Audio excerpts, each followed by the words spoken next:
There is no habit that we're going to work on that takes less than 2 minutes to do. But nearly any habit can be started in under 2 minutes. So if you take exercise, for example, often people will get home from a long day of work and they say, oh, I'm too exhausted to go for a run or to try to exercise.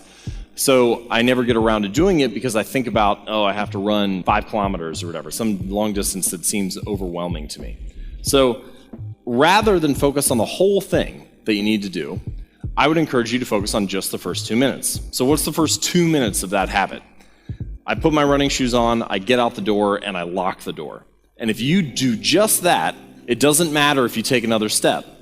But what you find is that motivation often comes after starting, not before. We often think that motivation is something that we're supposed to have before we do work. But motivation will come as a result of doing some small bit of work, and then we can trust that the rest of the process will flow easily. But the point here is that the motivation needed to complete a habit is at its peak at the beginning of a behavior.